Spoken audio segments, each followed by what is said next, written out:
ሰላም ሰላም ክቡራትን ፍትዋትን ተመልከትና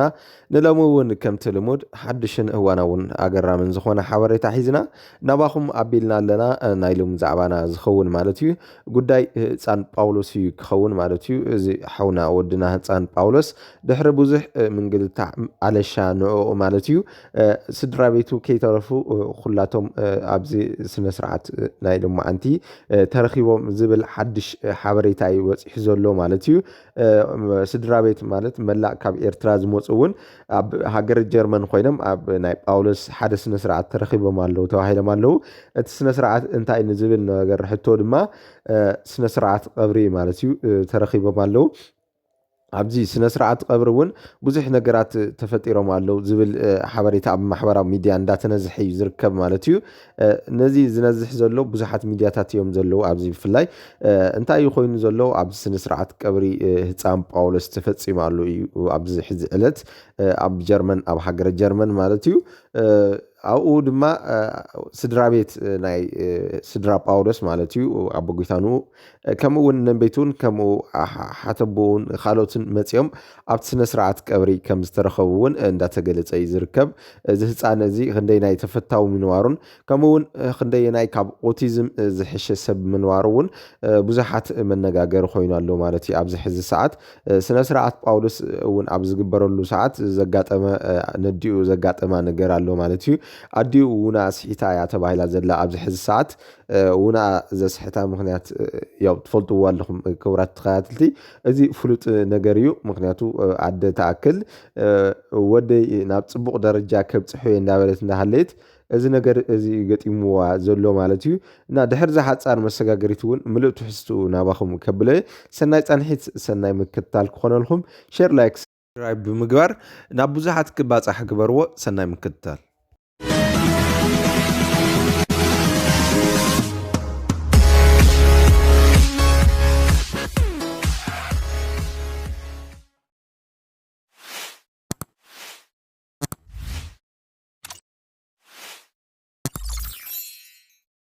እሞ ክቡራት ተኸታተልቲ ኣብቲ ምእታይ ከምቲ ዝበልኩኩም እንደውም ቅነ ብጣዕሚ ዘገርም ኩነታት ብጣዕሚ ድማ ልብኻ ብዝነክእ ማለት እዩ።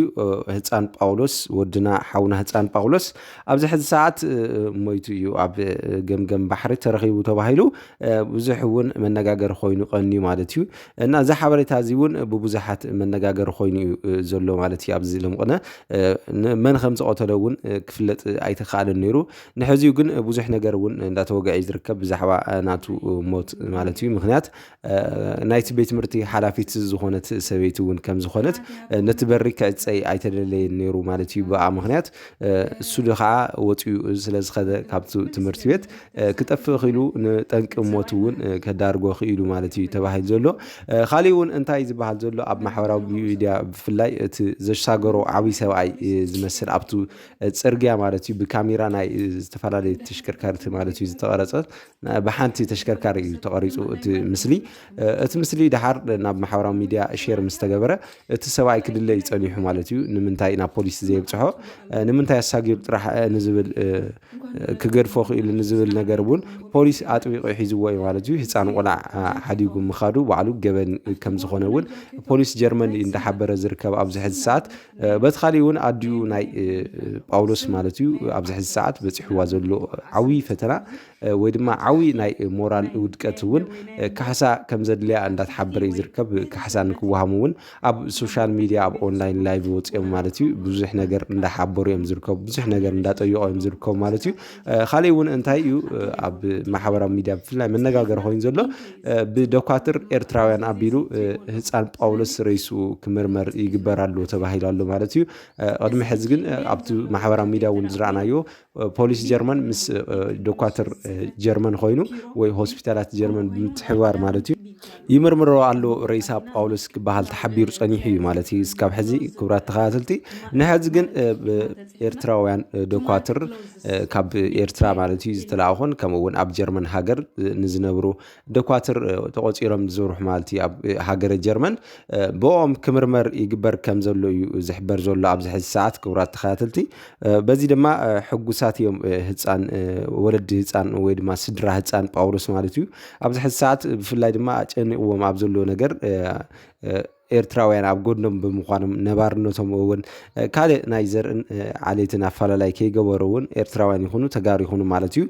ክሕግዝዎም እዩ ተገይሩ ዘሎ ማለት እዩ ክሕግዝዮም ክኢሎም ዘለዉ እቲ ዘሎ ምትሕብባር እውን ካብ ኤርትራውያን ደኳትርን ካብ ተጋሩን እውን ኣለዎም ተባሂሎም ኣለዉ ማለት እዩ እቲ ሬሳ ምርመራ ኣብ ከውዱ ብዙሕ ነገር ክርከብ ይኽእል እዩ ብፍላይ ድማ እዚ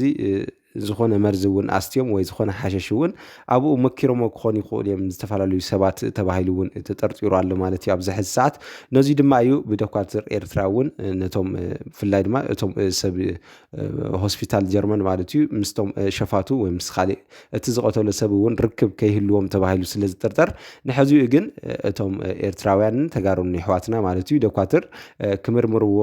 ብፍላይ ብስፔሻሊስት ዝኾነ ናይ ሬሳ ምርመራ እውን ንክግበረሉ ዓብይ ፃዕርታት ይግበር ከም ዘሎ እዩ እንዳተሓበረ ዝርከብ ካሊእ እውን ሰላማዊ ሰልፊ ክውፃእ እውን ክግበር እዩ ተባሂሉ ኣሎ ማለት እዩ ብፍላይ እዚ ኣብ ኦንላይን ላይቭ ኮይኑ ዘነጋግር ዝቐነየ ብዛዕባ ጳውሎስ ብፍላይ ቁርና ዓይኑ ብዙሕ ዝበለ እዚ ብርሕ ዝበለ ወዲ ማለት እዩ ብጣዕሚ ዝገርም ፅቡቅ ዝኾነ ናይ ሰብ ምቅርራብ እውን ኣለዎ ብፍላይ ድማ ጳውሎስ ንክርከብ እውን ዘይገበሮ ፃዕርታት የለን ክበሃል ይከኣል እዩ ማለት እዩ ጳውሎስ እውን ዝተፈላለዩ ፍንጭታት ማለት እውን ምንጭታት ንክርከብ ካብ ዘለዎ ይኹን ካብ ትምህርቲ ቤት እውን ዘይገበሮ ፃዕርታት የለን ማለት እዩ ንሕና ከም ዝረኣናዮ ብፍላይ ኣብ ቲክቶክ ወፂኡ ላይቭ ኣብ ዝገብረሉ ኣብ ከምኡ እውን ኣብ ዩቲዩብ እውን ከይተረፈ ብዙሕ ነገር እንዳገበረ ይፀኒሑ ማለት እዩ እዚ ሓውና ሽሙ የቕሬታ ኣይሓዝክዎን እምበር እዚ ዓይኑ ፍሩይ ማለት እዩ ቁርና ዓይኑ ብዙሕ ዝበለ ቆቢዕ ዝገብር ኣብዚ ሓውን ክረሽን ገይሩ ነይሩ ድሕር ሙማት ጳውሎስ እውን ድሕር ሕልፈት ህይወት ማለት እዩ የቕሬታ ኣነ ኣይሰዮነት ወድና ሓውና ዝኾነ ህፃን ድሕሪኡ እውን ፀሊም ክረሽ ገይሩ ዝነበረ ማለት እዩ ክቡራት ተኸታተልቲ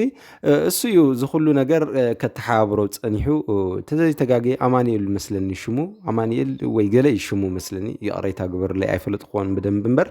እና እዚ ወዲ እዚ ብጣዕሚ ምስጋና ይግብኦ ብጣዕሚ ድማ ዝተፈለየ ፃዕርታት ዝገበረ ንስድራ ጳውሎስ ማለት እዩ ጳውሎስ ንክርከብ